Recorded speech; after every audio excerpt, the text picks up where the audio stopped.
being interviewed. Then we'll start with that. Always.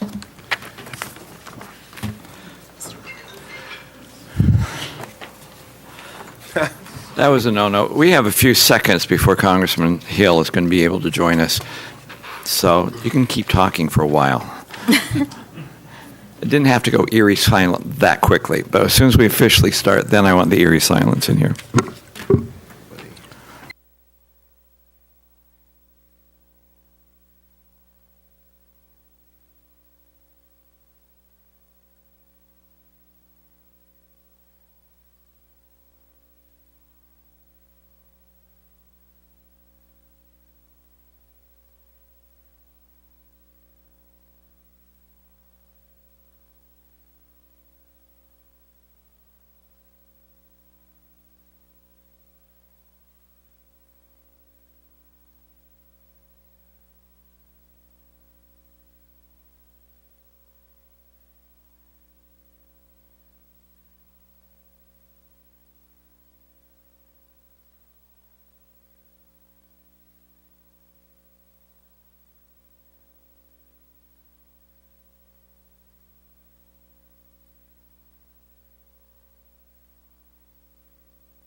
Happy to.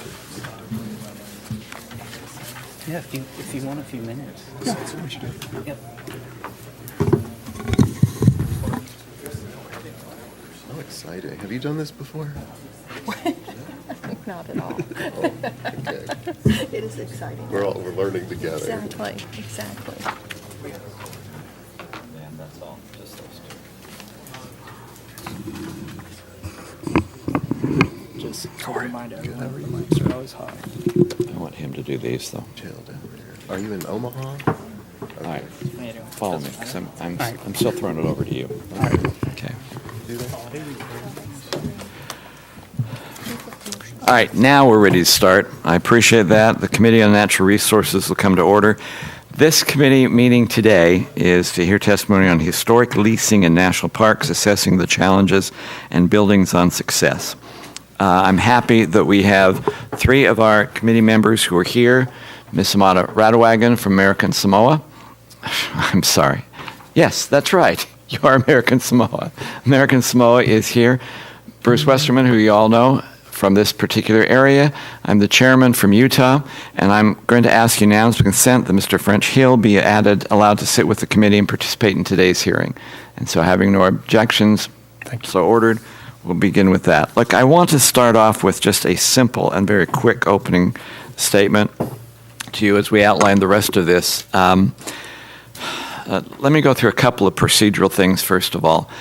Opening statements will go between myself and Mr. Westerman, and any other member, since this is a formal hearing, can add statements if they submit it to the record by today. I want to start off with the original statement, though, on why I'm excited to be here. As you all know, we have a park service that has a huge maintenance backlog. They're not unusual to that because we have a BLM that has a huge maintenance backlog as well as a Fish and Wildlife System with a huge maintenance backlog. One of the things we talked about just before we broke this last, I guess it was Thursday, is pieces of legislation that can actually help provide a mechanism to go forward on how we can reach that backlog. But one of the things we did not talk about in that process is this idea of leasing and lease management. And I am excited about this for the simple reason that in my home district, I am trying to establish another historic park with where the rails met at the Golden Spike, which is about 30 miles from my home. So I'm interested in seeing how this historic park is actually going to be managed. And if you actually do a lease process, not only can you get additional revenues coming into the process, but I think you're going to be involving the community more in the process. And that's one of the things of which I am truly interested, of how we can get local communities more involved in their public lands, including the ability of getting them to start becoming the ones who we go to find out the mechanisms of how lands are going to be managed and how the parks will be managed into the future. So far too often, it seems like we import somebody from some other part of the country in here when we have local people who care about this area, who know this area, and who should be empowered to make more decisions on how these areas are run. I think in the future that will bring a better way of managing the lands. It will bring a better way of actually attracting visitors so tourism can develop in those particular areas, and hopefully we can move this entire process further. So with that, I appreciate the fact that we are in a formal hearing.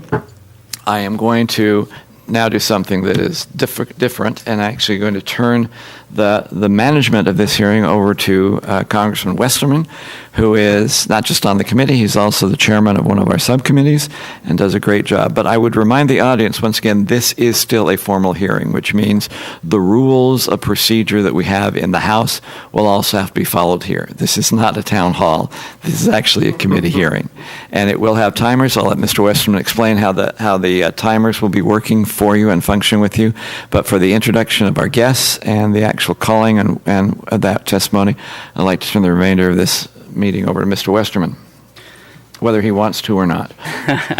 Well, thank you, Chairman Bishop. It's an honor to have you here with us today, and appreciate your service not only to the members in your district in Utah, but to the country and the work that you do on the Natural Resources Committee.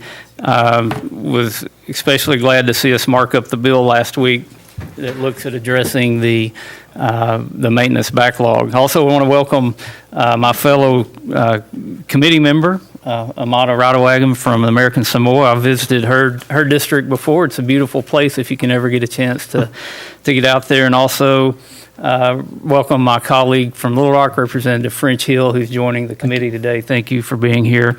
And say welcome to everyone to Hot Springs, which is also my hometown, and I'm honored that you visited this wonderful part of our country.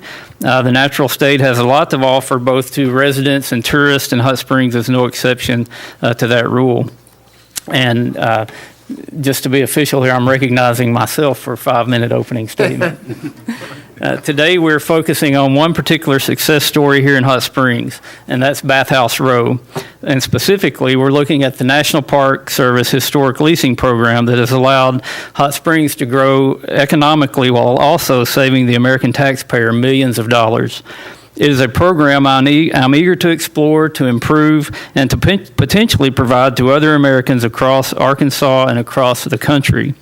If you walk up Central Avenue, as we will do shortly after the conclusion of this meeting, you will see a magnolia-lined street bustling with economic activity and growth. There is a new boutique hotel going in on one side, with restaurants, small businesses, and more going up on the other. You would never guess that Central Avenue is the dividing line between a national park and a small town. Hot Springs National Park and the bathhouses preserved within are a crucial component to our town. Without the innovation provided by the historic leasing program, our town would not be as successful as it is today.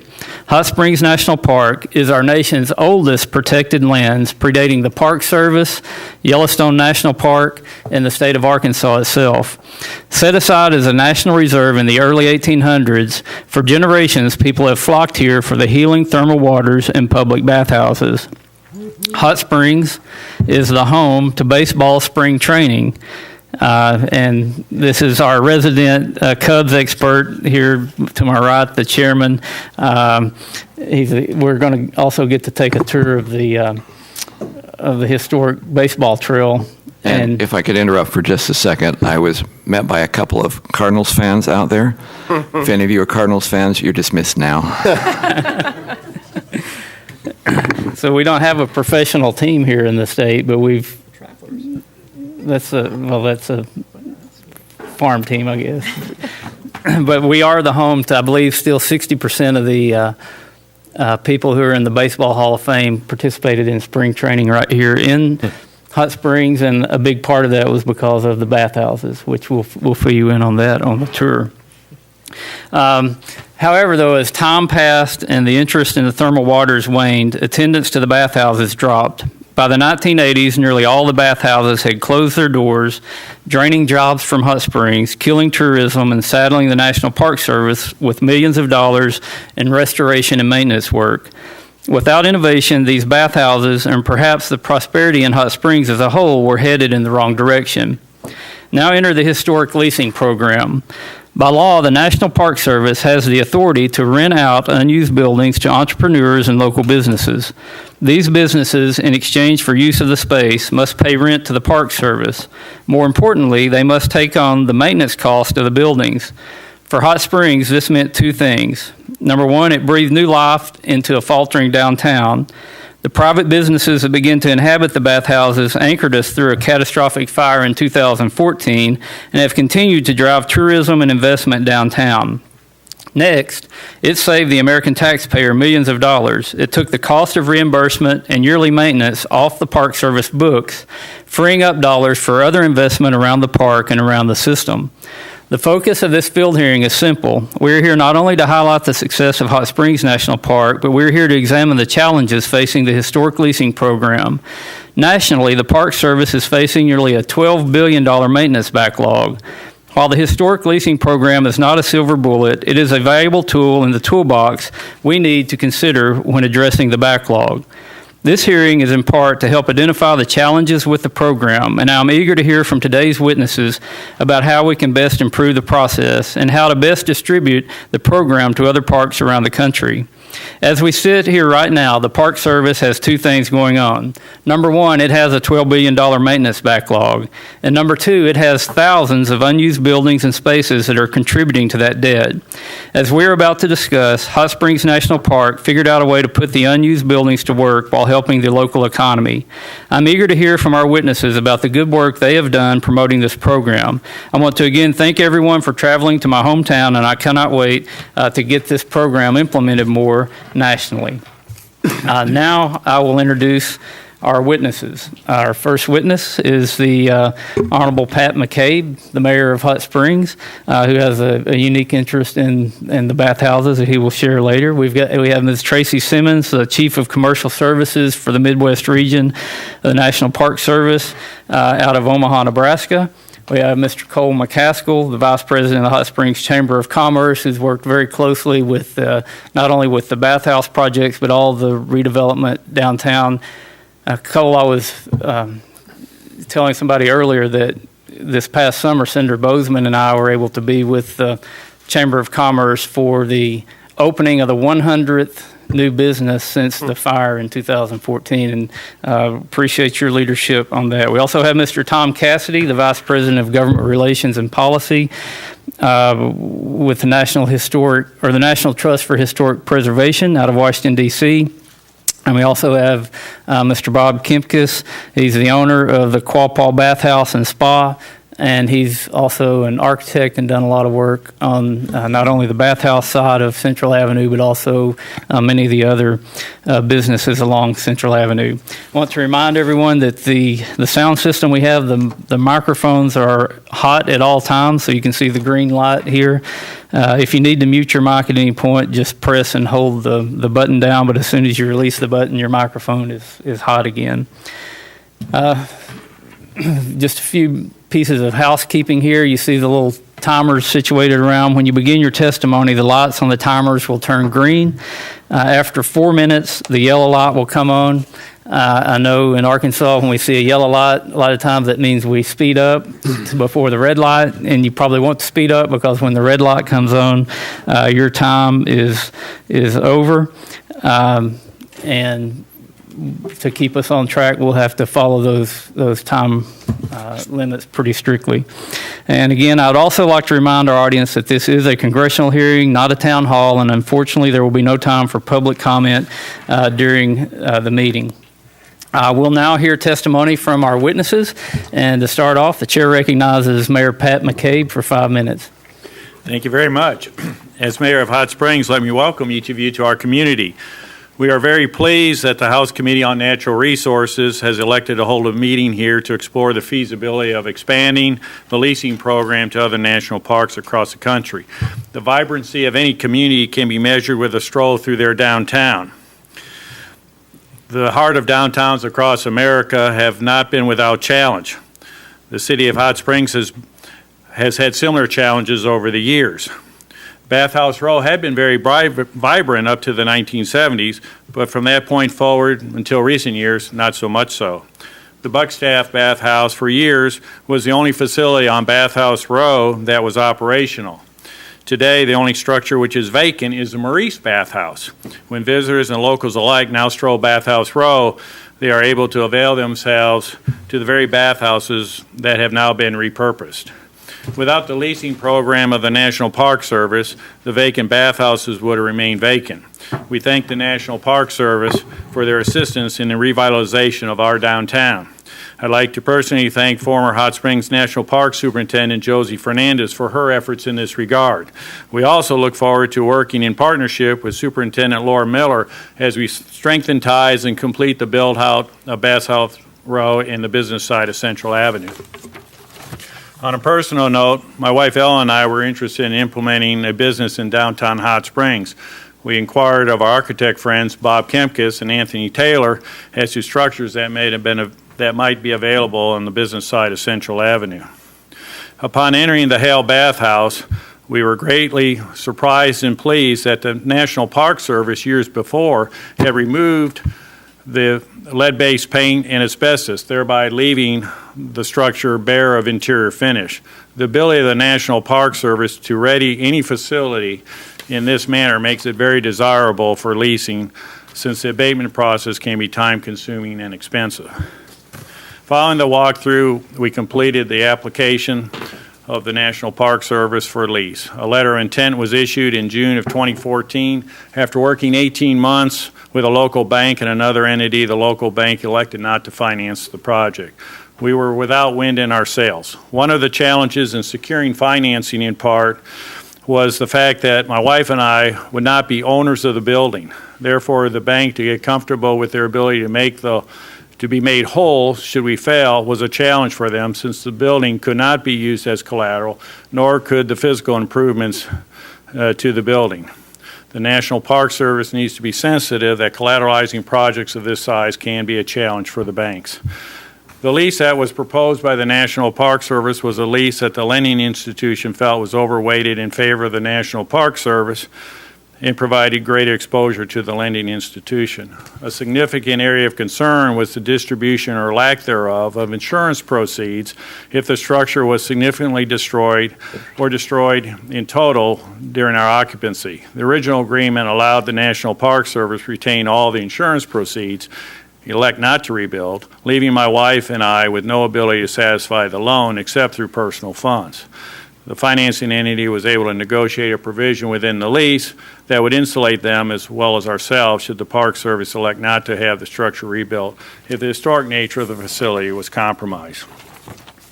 Our loan was to be guaranteed by the Small Business Administration, and they had their issues as well and needed to have their agreements modified, specifically pertaining to the collateral agreement, so that the federal government would be protected and exposure would be minimized. However, some of the concerns should not have been that great, given that the funds being expended on this project were going into a federal building and not into a structure owned by Ellen and Pat McCabe. If we were to fail, the taxpayers would not really be out anything. During our plan for reuse, developing the plans for reuse can be a challenge even as we receive more input from others. I would encourage that the decision-making on the build-out of bathhouses be left at the regional office level. Superintendent Fernandez and I agreed early on to remove ourselves from that process and allow the professionals to take the lead. The regional office has the expertise to work with our local project architect to make those decisions that need to be made. There's a lot of great things going on within the lease. There are about 4 factors that I didn't mention that are very, very strong and very, very positive. The areas that I mentioned were only those that I felt could be addressed. In closing, this quasi-public-private partnership in the restoration of Bathhouse Row has been a win for the National Park Service, a win for the taxpayers, a win for the Hot Springs community, and a win for the leaseholders. The ability to establish a program that allows others to develop creative ideas within these fine structures ensures that they will be safeguarded and available for years to come without any holding costs to the federal government. Thank you very much. Thank you, Mayor. And just a reminder, if you can't cover everything in your testimony, the written testimony will be part of the record. So if there was some areas you didn't get a chance to cover, we will still get that all in the written record. And then a little more housekeeping details. After all the witnesses, we'll have a time where we will have questions so that we can pose any questions to you at that point. Next, the chair recognizes Ms. Tracy Simmons to testify for 5 minutes.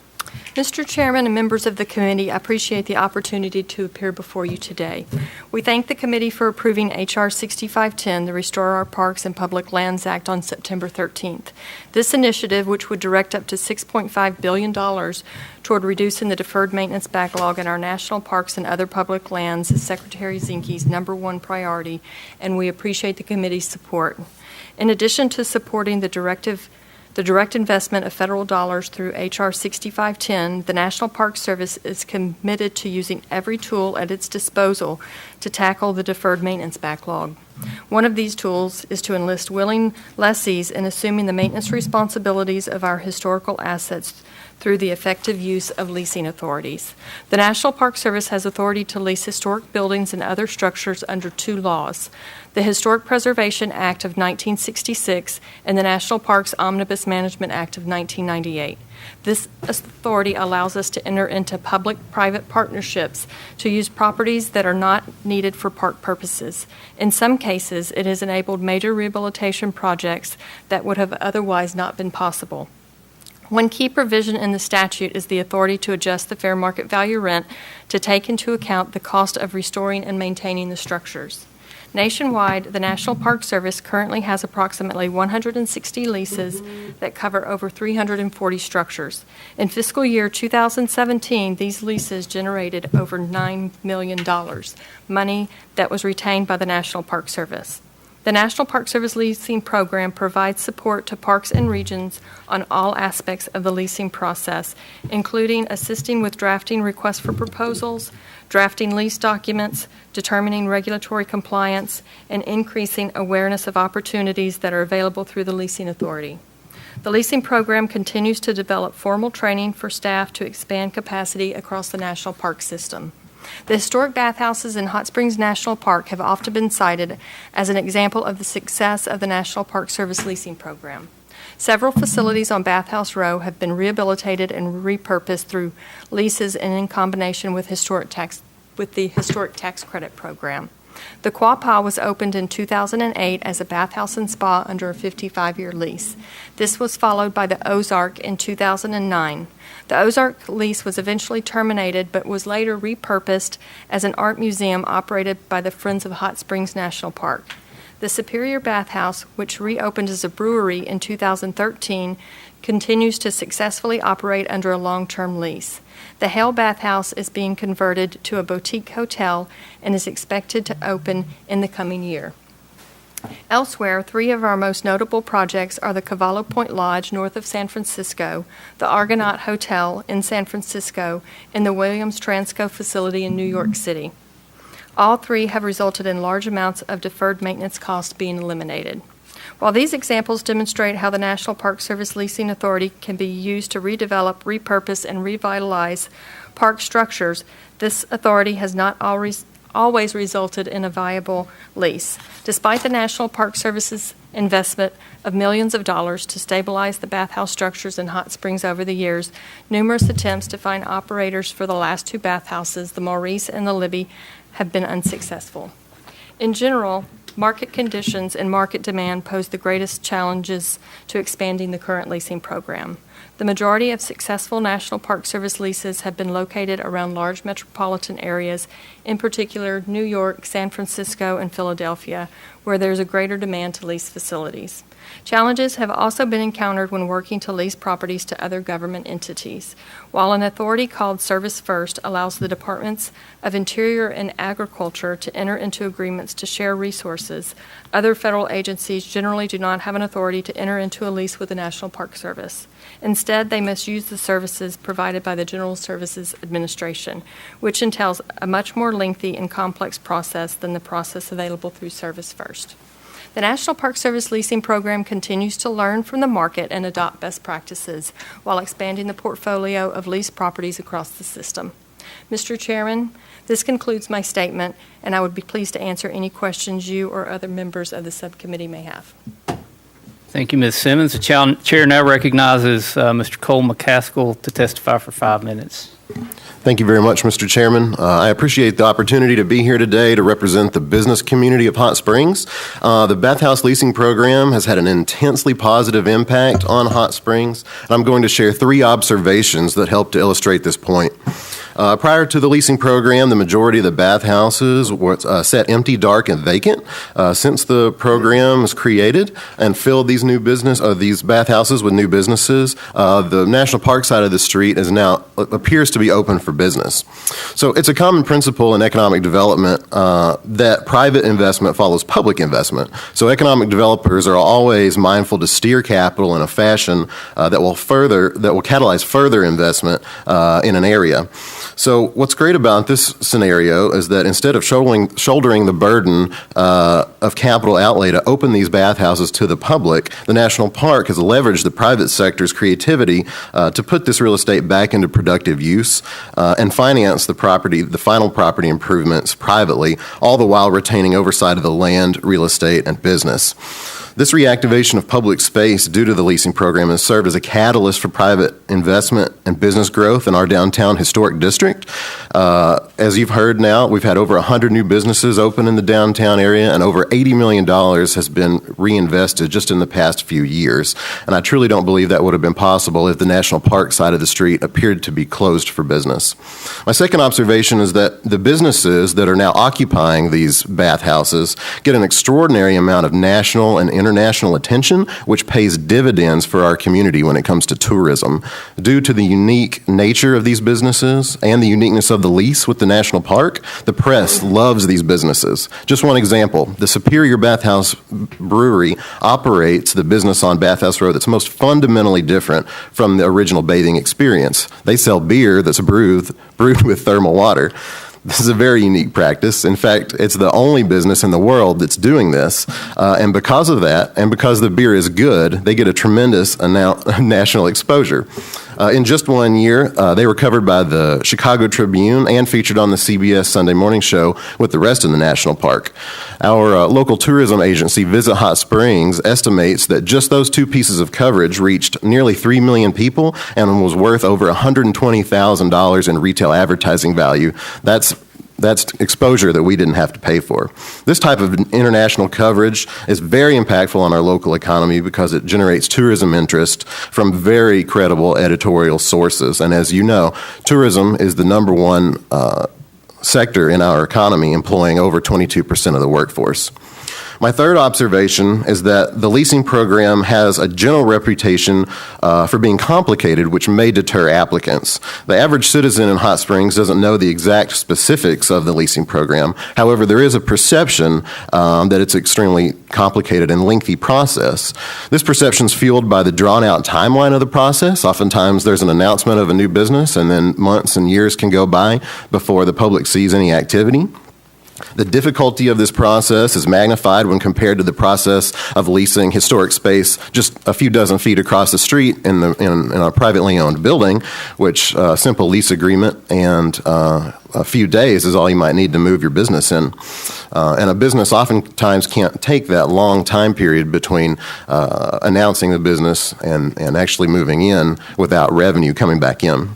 This issue is also reflected in the fact that the few folks that do hold these leases are highly regarded in our community as having an extraordinary aptitude for success. These are not ordinary citizens. Pat McCabe is the mayor of Hot Springs, and he's been the CEO of a hospital for nearly 2 decades. Anthony Taylor and Bob Kimkus are both successful architects and own multiple businesses under real estate developers. So the fact that only the most exceptional people are holding these leases to the bathhouses makes me question the ability of the average business business person to see this process through. So in closing, the leasing program has had an extremely positive impact on our community, especially the downtown area. I think it's set a foundation for the tremendous wave of investment we've seen over the past few years. And I'm sure that none of this would have happened if the National Park side of the street would have appeared to be closed for business. Thank you. Thank you, Cole. The chair now recognizes Mr. Tom Cassidy for 5 minutes. Chairman Bishop, members of the committee, Mayor McCabe, other distinguished guests. I appreciate the opportunity to present the National Trust testimony on the challenges and successes of historic leasing as a strategy to abate the maintenance backlog. But first, Chairman Bishop, on behalf of the hundreds of organizations, some of which are here today, who support your bipartisan Restore Our Parks and Public Lands Act, thank you for your successful markup of the legislation last Thursday. And we look forward to continuing to work with you and getting that across the finish line by the end of the year. We appreciate the attention you are focusing on historic leasing. Leasing is not a magic nor perhaps a silver bullet that will solve the backlog. Leasing is not the solution to ensure the national icons such as the Statue of Liberty, Independence Hall are maintained for the American public. And under current concession law, numerous public services that are necessary and appropriate to visitation in parks such as Yosemite and Canyonlands are the appropriate subjects of concession contracts. But leasing of historic buildings is an important and proven, but still underutilized strategy to rehabilitate and bring back to economic life and public enjoyment abandoned or underutilized historic resources. Hot Springs demonstrates these successes and the continued future opportunities. The Trust published a major report on historic leasing 5 years ago. It provided an overview of policy concerns, legal authorities, recommendations, and case studies from parks throughout the country, including Hot Springs. Since then, we have visited numerous parks to evaluate existing and potential leases. We continue to meet with National Park Service leadership to encourage expanded leases. I would note that long-term leases of 55 to 60 years enable lessees to utilize the federal historic tax credit, by far the most significant investment in historic preservation. But the tax credit has been used in only a small number of Park Service leases, including the Quapaw Bathhouse and we hope soon the Hale and Superior bathhouses. So what are the barriers and how can they be overcome? You know, we are impressed and humbled by the remarkable staff of our National Park Service. There are few finer interpreters of our shared national stories. But little girls and boys who dream of being a park ranger dream of being a ranger in Yosemite or Denali, or the smart ones perhaps, Zion, Golden Spike, and Hot Springs. And I would venture that very few imagine becoming a commercial real estate specialist. The fact is, there is very little practical experience with commercial leasing within the service, either at the park, region, or headquarters level. There are a number of outstanding real estate professionals, but they are often concentrated in individual parks or a few regions. They are not well distributed throughout the agency. And related to this fact is that Park Service practice and culture precludes experts in one region from assisting park officials in another region, and national staff are reluctant to offer advice to parks unless there is a request from the region. Our recommendation, and this actually emerged in a conversation we had with Acting Director Danny Smith, is that the Park Service should commit to catalyze historic leasing by creating a tiger team of real estate specialists knowledgeable in park regulations and policies, and perhaps most importantly, commercial real estate, to assist individual parks and regions in advancing specific projects and innovative adaptive reuse partnerships.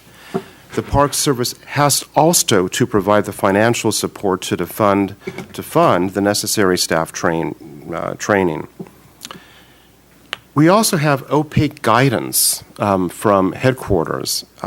In April 2016, the Park Service issued a memorandum to the regional directors that explicitly addressed a bias against leasing, and that was an important first step. And it included a decision guide to choosing a lease or a concession contract, but the underlying policies and interpretations remain confusing.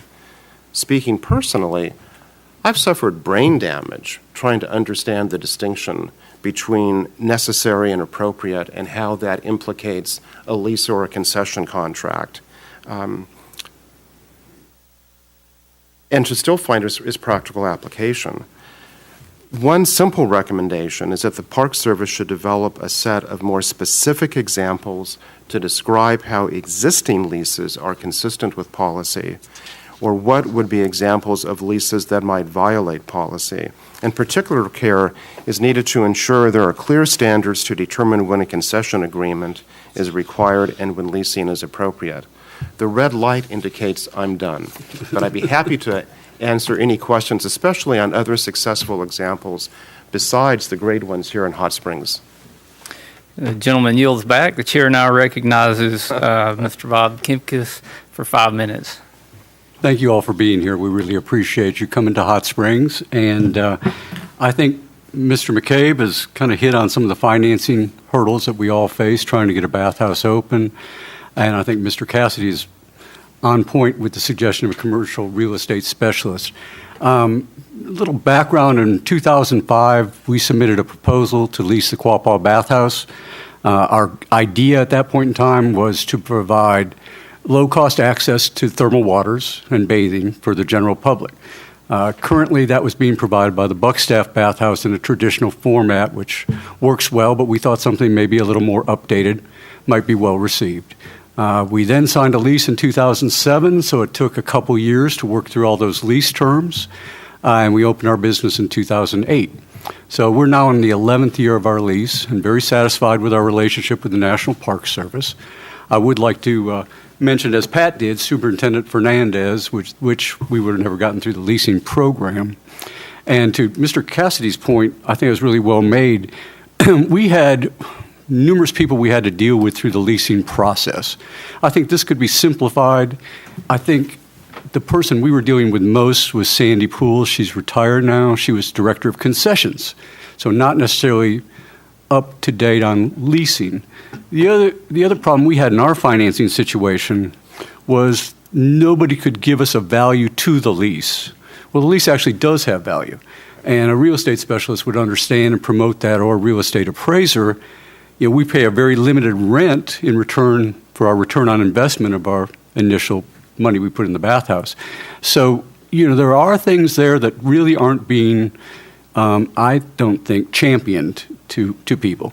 And I think, to your point, somebody along the lines that has more day-to-day knowledge of real estate could make a huge difference. And the other thing that would be nice to see is some kind of single source to deal with in terms of trying to go through the leasing process.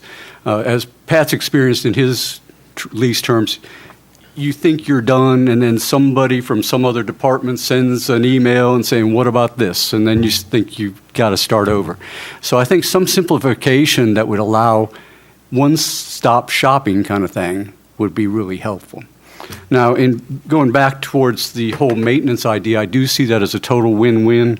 In my written testimony, I've kind of outlined the amount of investment we've made, the amount of maintenance we've done, the amount that we keep in a maintenance reserve fund.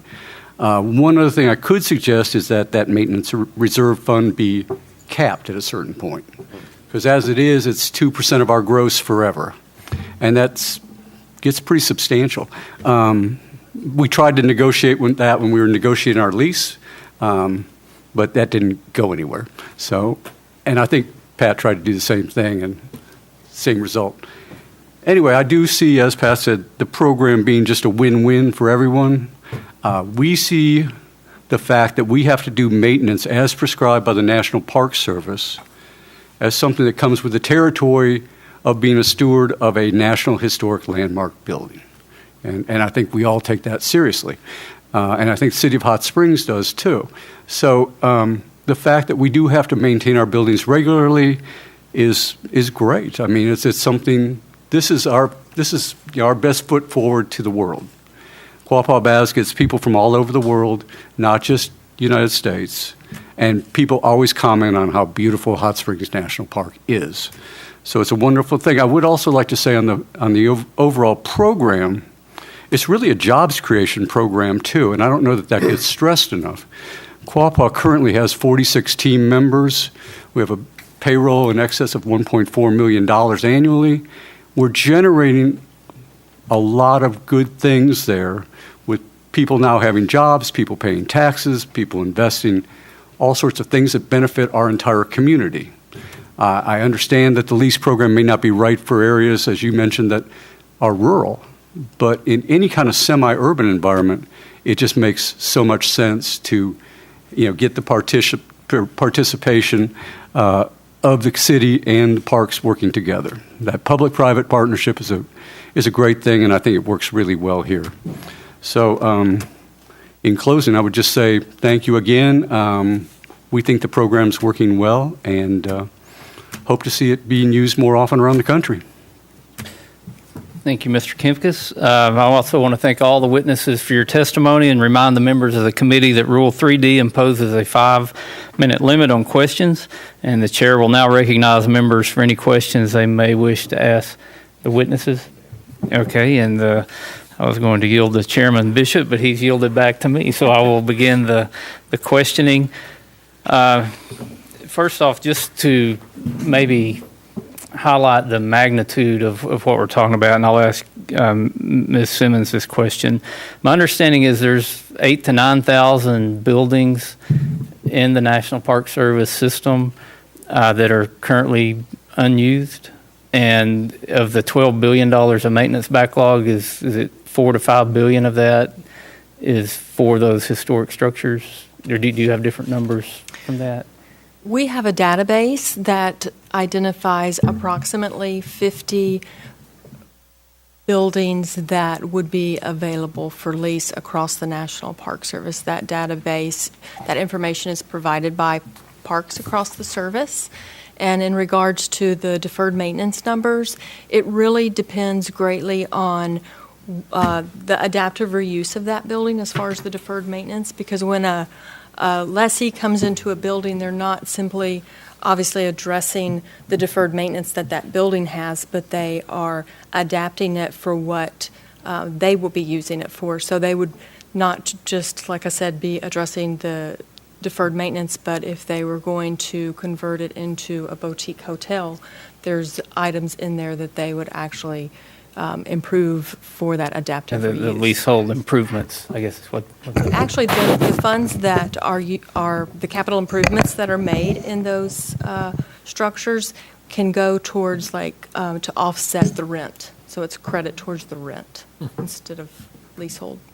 And Mayor McCabe, you talked about the difficulty in going through the financing process, and I'm guessing Representative Hill, who serves as, he's actually the whip on the Financial Services Committee in the House, he'll probably have some questions around that as well. But, and then you talked about the expertise, Mr. Cassidy, and I believe Mr. Kempkes talked about it as well, the expertise within the Park Service to deal with the real estate side of it. Now, you suggested a Tiger team.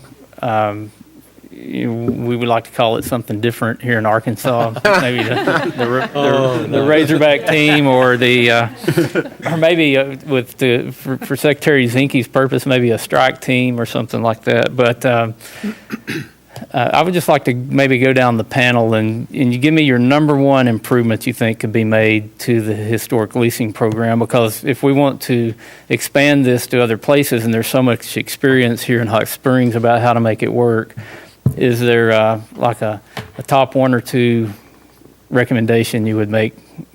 And you don't have to go first, Mayor, if you're still thinking. No, I'm fine. I think that I want to go back to the National Park Service as a landlord if you take the word National Park Service out and you think of a landlord and you're going to make improvements to that building, they want to retain those improvements. I get that. I understand that. From a bank's perspective, in financing those improvements, they know that those are attached and they're not going to get those back in theory. You got the SBA on this other side telling the financing institution, we're guaranteeing this loan. You got to get more collateral. You've got to ensure that the taxpayers are protected. And then one of the issues that we ran into was the loan proceeds in the event the structure burned and beyond recognition or significant enough that the Park Service said, well, we're not going to rebuild. And that was an issue that we just sat there, and even Superintendent Fernandez was in my corner on that, at least from, commenting, why is the SBA being so difficult here? It's money going into a federal building. So we need to maybe work on getting those SBA loans where they're more friendly towards the program. I think so. I think that would be, I think that would be a good thing where those dollars are going into a federal building, and that project is considered to be a good project by virtue of the lease. All right. I think they could relax that. I've got 30 seconds left. Anybody else have a, Tom? Sure. First, I would just note that you had a number of about 26 or 27,000 buildings that are potentially subject to lease. That actually 27,000 assets on the Park Service. This is a letter from in the Interior to Chairman Calvert of about a year and a half ago. They did identify potentially 9,000 structures that could be evaluated for reuse through leasing. And then in a letter of March 29 of this year, the Park Service identified 47 high-priority candidates for leasing. I would note that based upon our experience, there are more. But what it comes down to, and I don't mean to, well, I guess I do mean to emphasize this. The expertise. Make it quick. I'm out of time. Okay. All right. So I yield back, and I recognize Ms. Rodawagon from American Samoa for 5 minutes for questions. Thank you, Mr. Chairman. I, too, would like to welcome the panel. Thank you for appearing today. I have a question for Ms. Simmons. Are there any statutes that prevent the full implementation of a user-friendly leasing program across the NPS? Are there any that you would recommend be repealed or amended or new authorities authorized? And are there any provisions in the Code of Federal Regulations that the agency could consider revising that would make it easier to expand and improve historic leasing in national parks? Thank you. That's a very good question. We feel that we have the flexibility that we need to initiate the leasing program across the National Park Service. We would be more than happy to work with the committee on any suggestions that you may have. But we do feel like we have the flexibility. We realize Secretary Zinke's interest in the public-private partnership to address deferred maintenance, and that leasing may be one of those tools. But we would be more than happy if you have any suggestions to look at those suggestions. Mr. Cassidy, can you speak to how historic leasing can help address the $11.6 billion deferred maintenance backlog of the NPS? Sure. Well, I think we've had a couple of examples already. The Park Service doesn't have to pay to keep kind of in mothballed buildings that weren't productive and weren't being utilized by people. We had some adaptive reuses. We'll see them this afternoon on the tour. You look at the leasing authority that exists is used to bring buildings that have been abandoned or derelict to productive use. And in some cases, it has also gone to have a net positive return of income back to the Treasury. But I think that, some of these buildings, when they came into the Park Service, I think of a place like the Presidio, which is a little bit of an odd case because a specialized system was set up to deal with that. But the day the Presidio became part of the Park Service, it was the biggest part of the maintenance backlog in the whole country. A place so they did a special mechanism for it. Fort Baker out near Sausalito was an enormous maintenance backlog, but you had innovative regional leadership that facilitated long-term leases that brought in the historic tax credit. And right now you've got this remarkable place that Ms. Simmons referenced, the Inn at Cavello Point. It's a cool place to go. People go there all the time. Before, it was just buildings on a list of things that weren't being taken care of. Thank you, Mr. Chairman. I yield back the balance of my time. The gentlelady yields back. The chair now recognizes the gentleman from Arkansas, my colleague, Mr. Hill, for 5 minutes. Well, thank you, Mr. Westman. It's good to be in your district, the second best district in the state. And I want to Gentleman's say, time has expired.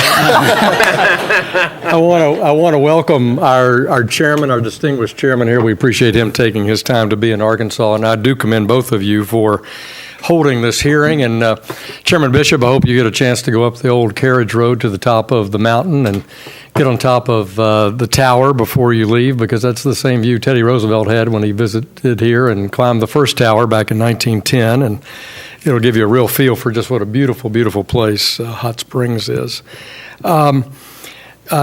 Bruce, yes, I was very interested in talking about this from a banker's point of view. I was in banking for 30 years before I ran and was elected to Congress, and so I do think about this from a financial point of view, and I think the witnesses have done an excellent job thinking that through, which is all over America, people use a ground lease owned by somebody else, and yet they build extraordinary things, and somehow that gets financed, and I promise they're not all putting up their grandparents' CDs and have not necessarily a very good secondary source of collateral. So one question I had for Mr. Cassidy, you referenced the historic tax credit, something that Mr. Westman worked very hard on in the last tax bill, and we appreciate his leadership there, something I supported as well.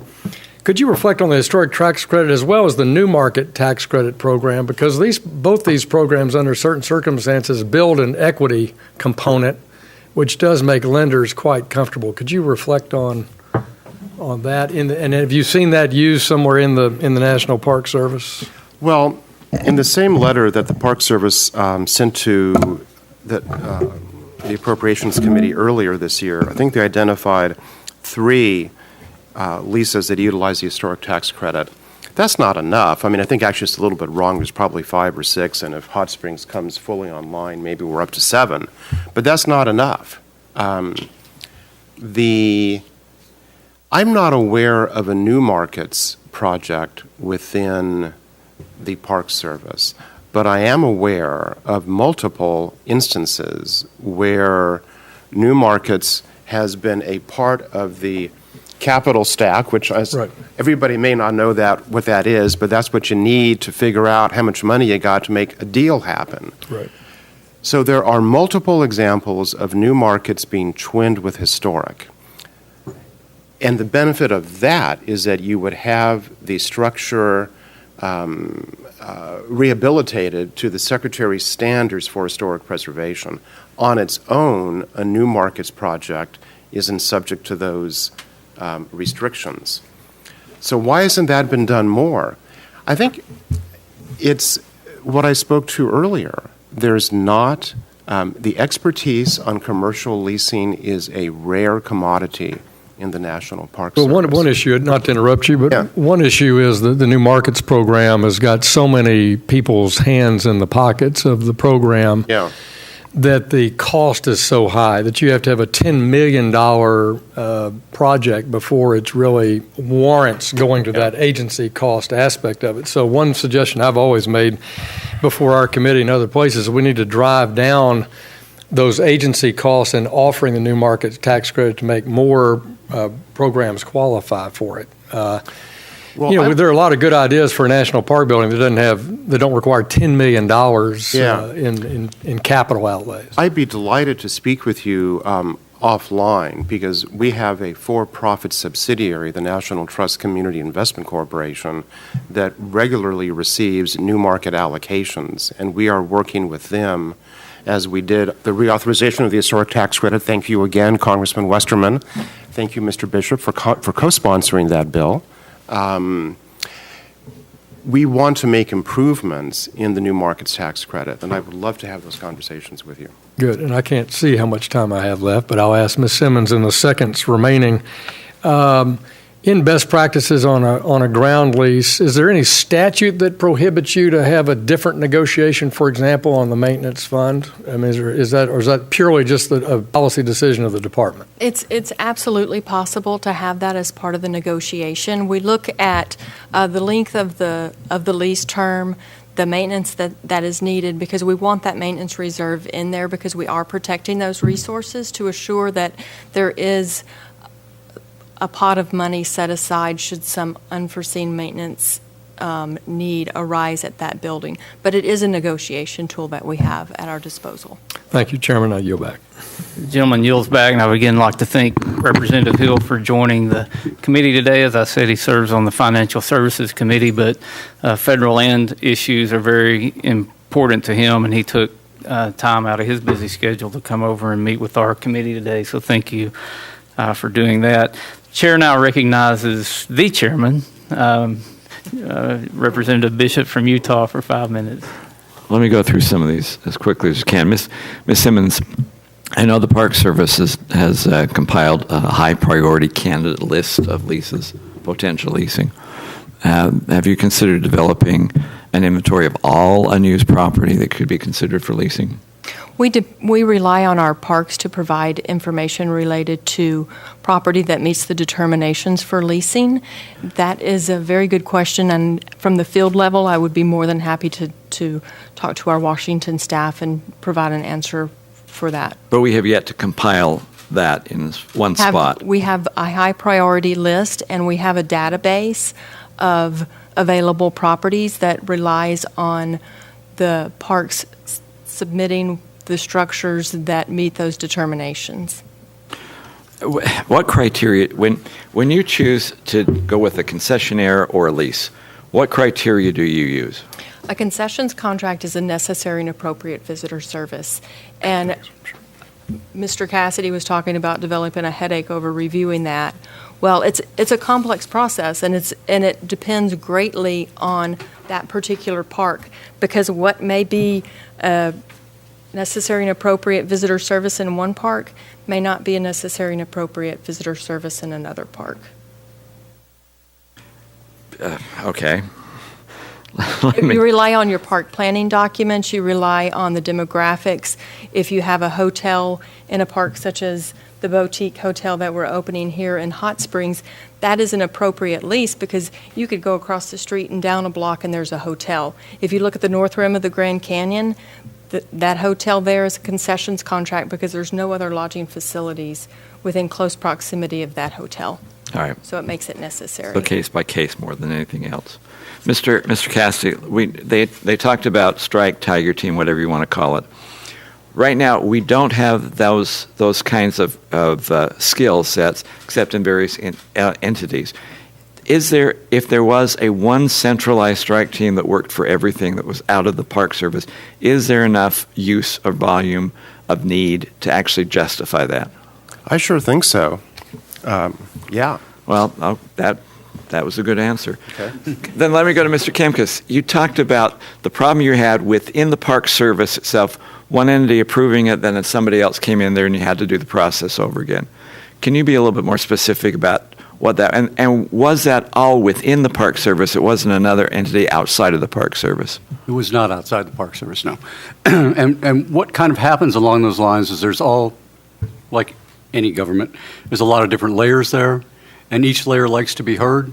And so when you think you've jumped a hurdle with, let's say, the code reviewer in Omaha, Nebraska, that's a good thing. And then all of a sudden there's an environmental reviewer that's telling you how big your dishwasher should be, things like that. It's just, there's no centralized person or group of people asking you for information. This kind of goes back to what Secretary Zinke was talking about in his reorganization efforts, but you're talking now within the entity, the agency, not amongst the different divisions that are already in existence. Yeah, I think they all are a deeper fine. It's just problem. somebody overseeing them all and coordinating communication. So, Mr. McCaskill, if we're actually going to be talking about doing leasing programs, urban or rural, I guess the question is, does the leasing problem provide a draw to bring tourists in, or is it just an asset to bring tourists in? It's an extra layer of interesting things that are happening here. The national park has a lot of natural assets that people are coming to visit, but because of the built structures and the built environment that exists downtown, it's to have those bathhouses be sitting there and unused just doesn't quite make much sense. My hope is that this could be used in a rural atmosphere as well, but we'll see with that. I noticed we had the SHPO person that was out here from Arkansas. I think I got to talk to some SHPO people to see if any states are doing this same kind of approach on their own. I've got 30 seconds. Mayor? Yes. You created a hotel out of one of these things. Correct. Why? Why did you want to do this in the first place? I was a young man when we started the project. I've said right there. I was 2013, and in fact, it was this week in 2013 that I called Bob Kemkes and we toured the Hale Bathhouse. So it wasn't all the Park Service, wasn't all the delay. The financing was a challenge, but we wanted to do something downtown. I had been a city director at that time. The numbers I saw coming through on our sales tax were slowly rising. I told my wife, if you want to get in business, you better do it now.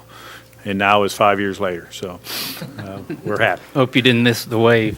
No, I didn't. We missed the wave. I'm out of time, but there may be some second question rounds, I think. Yeah, we'll give members an opportunity for a second round of questions. I'll recognize myself for the first 5 minutes. We talked about this strike team and how it could be beneficial in making the process move more quickly. The federal government actually has a commercial real estate expert in place right now. It's the General Services Administration, or the GSA.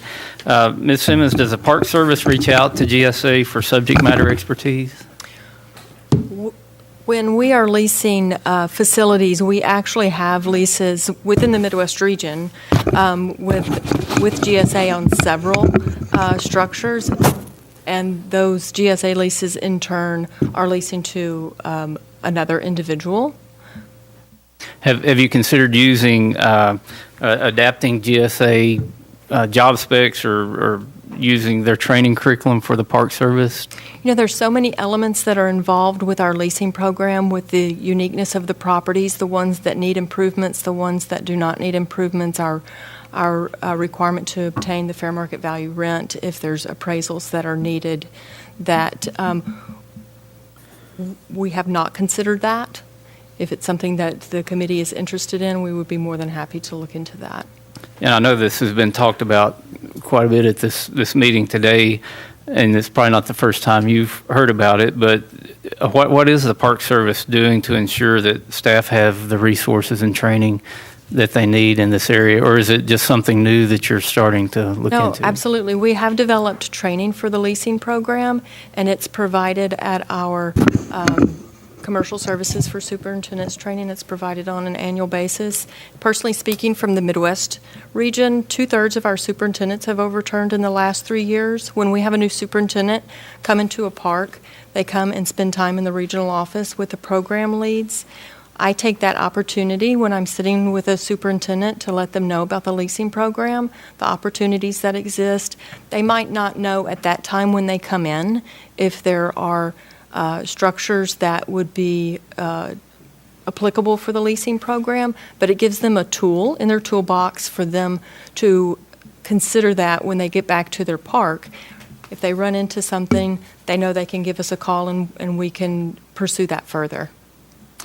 Okay, so I've had the opportunity to see this because I was born here in Hot Springs, but Mayor and Mr. Kemkes, can you go back maybe 30 years and describe what the town was like when the bathhouses were shuttered, before there was any real development on that side of Central Avenue? Well, there wasn't a lot of reason to come downtown. The Park Service side, was basically closed for business, with the exception of the Buck staff, which was the one that was continually operational. The business side, what we call the business side, had significant challenges because the mall was built towards the edge of town. A lot of stores went down there. And we had then they put up a green canopy to try to compete so you could walk underneath without getting wet, but that was more of an eyesore than a benefit. And we really had some challenges. But we, over time, created a Main Street Hot Springs and other endeavors, a central business improvement district that the stores invested in, putting utilities underground, and things started slowly coming back. And so the leasing program was great. The City of Hot Springs introduced a thermal basin fire district, which required owners within that footprint of the district that had buildings that were 3 stories or higher to implement a fire suppression system. That one thing made a big difference, because those building owners who didn't want to pursue that sold it to people who had an idea. Right. Bob, 30 seconds. Would you like to add? Sure. 30 years ago, about 30% of the Hot Springs Central Avenue storefronts were occupied. And those businesses were not any that you could consider family-oriented, a better way to put it. And then a group of local citizens Now I'm interested. realized the need for the bathhouses to be improved. And one of the first things they did, and some of them are here today in the audience, and I appreciate that, was they decided to remove the canopy that Pat mentioned, which is a great thing, because when you walked under it, you couldn't tell where you were. You couldn't see the tops of the building, so you didn't really know. And anyway, from there, some investment went into the bathhouses through Senator Bumpers at the time, and created some changes to tax laws that helped Hot Springs. And I did want to say this too, that at that same time, the Park Service invested a lot of money in the Fordyce Bathhouse Visitor Center. Well, that investment in the Fordyce Bathhouse Visitor Center enabled Mountain Valley Spring Company to take a look at downtown and say, we're seeing this investment over here. We should make an investment on the private side. So at the same time, the two groups opened for business. I believe in 1988, the Fordyce opened, and Mountain Valley opened a brand new national headquarters in downtown Hot Springs, which included a visitor center. That was a catalyst for a whole lot of additional investment. I'm going to have to cut you off because I'm out of time. I didn't get a chance to ask Mr. McCaskill whether he thinks if we look at the past, if the future's looking bright, and I'm pretty sure he would say it's looking bright. Okay. And with that, I recognize the gentlewoman from American Samoa, Ms. Rattlewagon, for 5 minutes. Thank you, Mr. Chairman. I have a question for Ms. Simmons. The Northeast region of the National Park Service has a high number of leases in place. Has NPS implemented any Northeast region practices service-wide to promote the success and expansion of historic leasing? From the field perspective of the Midwest region, I'm not familiar if that has taken place. I would be happy to get the answer and get back with you. Thank you. Mr. Cassidy, just very briefly, can you speak to why your organization is in support of the NPS expanding its historic leasing program? Because it can work, and because there's a $12 billion maintenance backlog, and because there are facilities that are underutilized or abandoned that could, with expertise, which is hard to ask a park to develop, to figure out how to do a master lease if they've got a lot of small buildings. It's unfair to ask the park superintendent to be an expert on that. It's unfair to think that a individual park superintendent is going to have the confidence to cede control through a lease of one of their properties for an extended period of time. It has to come from leadership. And what has happened in the Northeast region is that you had innovative superintendents, as was the case in Golden Gate, who had the courage to try something new And now what they have in the Northeast region, they've got a commercial real estate specialist who can assist other parks in utilizing just common sense approaches to real estate. It's not inherent in what most Park Service people, who are some of the best people in the world. We're so lucky to have the National Park Service staff, but we're speaking about a more specialized and different knowledge in this arena. Thank you, Mr. Chairman. I yield back. Gentlewoman yields back, and I again recognize the gentleman from Arkansas, Mr. Hill, for 5 minutes. Thank you, my friend, and let me thank you again for holding the hearing, and I'm a co-sponsor of H.R. 6510. I appreciate the chairman and your leadership on that work as well, and we're doing a lot of things, I think, in Congress right now that really speak to this backlog.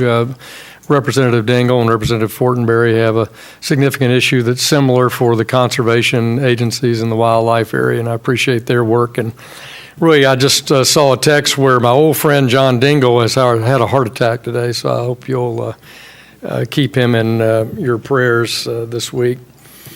And his wife, now Congresswoman Dingell, our colleague. And another reason I'm interested is thanks to Chairman Bishop and Mr. Westman, we've expanded the footprint of Little Rock Central High School this last year. I really appreciate the chairman's work on that. And there we've added 7 houses, historic houses on South Park Street there across from Central High. This week we're at the 61st anniversary. 61 years ago today, all eyes were on Central High and the possibility of integration there. So this educates, I think, all members of Congress of how to do a better job on these public-private partnerships with our National Park Service, but for me, our other natural resources agencies as well. So I'm learning a lot today. I have successfully gotten the U.S. Forest Service to lease the old Girl Scout camp at Lake Sylvia in the Ouachita National Forest to a private sector entity, and I'd like to see more of that. So I'm also looking at how do we streamline this whole process of getting unutilized assets into private hands.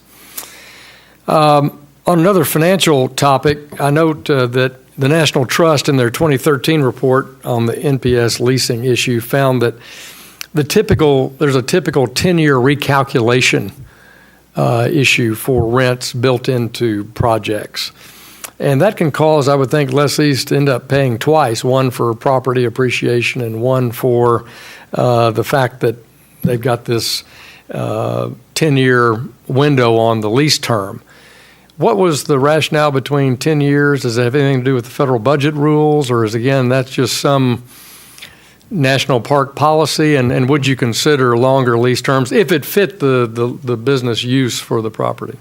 That's a very good question.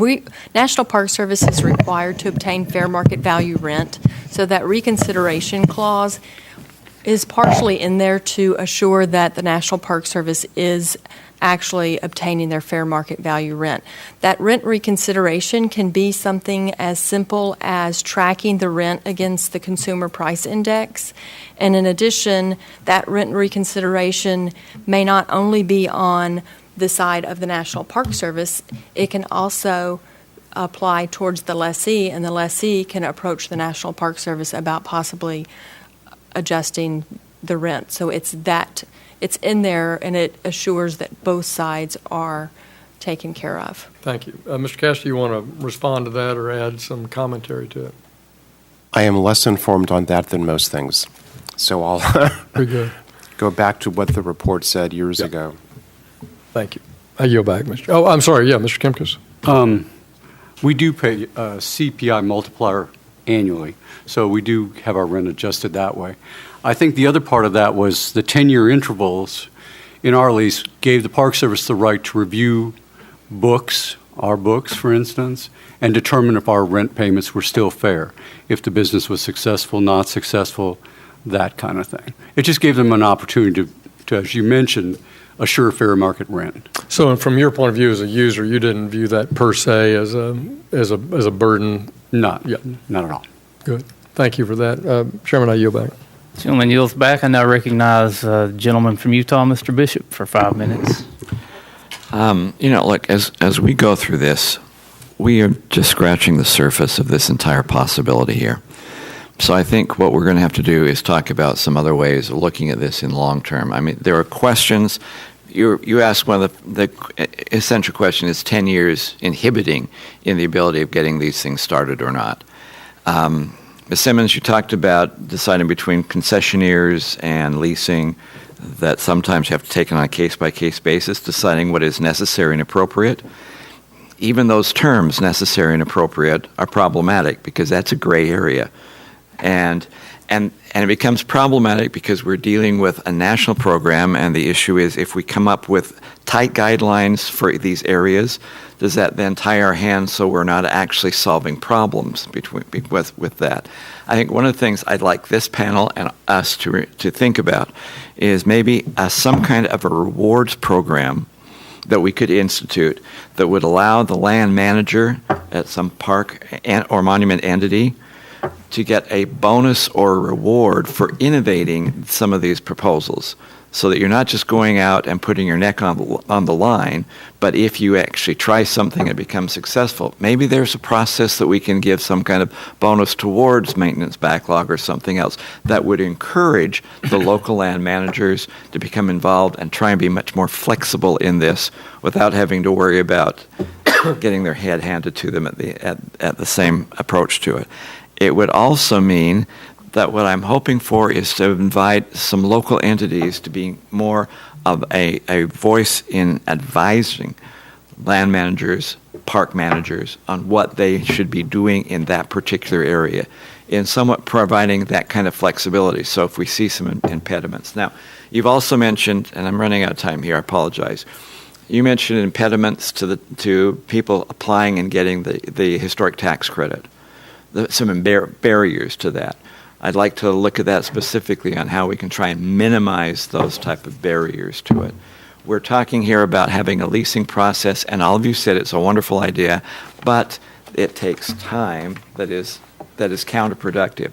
How then do we actually come up with a program that incentivizes the shortening of that time period so we can actually get these things up and running faster, without having to come back with the national guidelines that tie our hands into the creativity in the future? It's part of the process of having a national system that needs to be fair with everybody, but at the same time make it creative enough so you can be flexible to meet needs of people. And that is not just with Park Service, that's a problem with every federal program that we run. But what we need to do is now see, this is a good program. We need to work on leases. It needs to be approved. How can we actually eliminate some of those barriers and try and make more flexibility in the system to get this accomplished, to get the everything up and running? So what I'm not going to ask a specific question here because as a chairman, I like to hear my voice. No, I didn't mean that. That was a joke, by the way. We all like to hear your voice. Yeah, right, I get that. What I'm saying is there is a great potential here that needs to be expanded.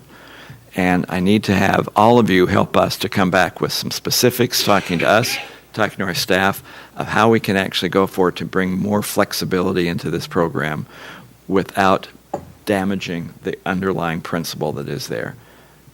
And I too want to thank you all for being here. I got like 1 minute left. Let me do this. Mayor, thank you for allowing us to use your facilities here, your hospitality in inviting us down here. I appreciate that. I appreciate all of you. To the witnesses, thank you for actually coming and to spending your time with us. And to Congressman Westerman, thank you for encouraging us to come down into your hometown, into your district, and for helping to put this thing together. I appreciate all of that. On behalf of the committee, thank you so very much for kindness. I'm done. Thank you, Chairman, and you're always welcome in Hot Springs, as well as all of my fellow members of Congress. And I do believe we have a good story here to tell that can be beneficial for all across the country. I again would like to thank all the witnesses for your valuable testimony, and thank my colleagues for your questions. Also, for the record, I would like to submit a letter from Ms. Rose Swikert, who's the owner of the Superior Bathhouse Brewery, without objection. I'd also like to submit a letter from Senator Bozeman, without objection. A letter from Mr. Bill Burrows, Without objection, a letter from the National Park Service to Senator Murkowski. Without objection, and also an op-ed by Gary Troutman from here in Hot Springs. Without objection, I'll submit all those for the record. The members of the committee may have some additional questions for the witnesses, and we will ask you to respond to these in writing. Under Committee Rule 3.0, members of the committee must submit witness questions within 3 business days following the hearing by 5 p.m., and the hearing record will be held open for 10 business days for these responses. And one other item of business, we're going to take a tour of Bathhouse Row, and we invite members of the audience to go along with us to see Bathhouse Row. We'll do that as soon as we wrap up here, and the Park Service will lead that tour. If there's no further business, without objection, the subcommittee stands adjourned. Thank you. Thank you. The full committee stands adjourned.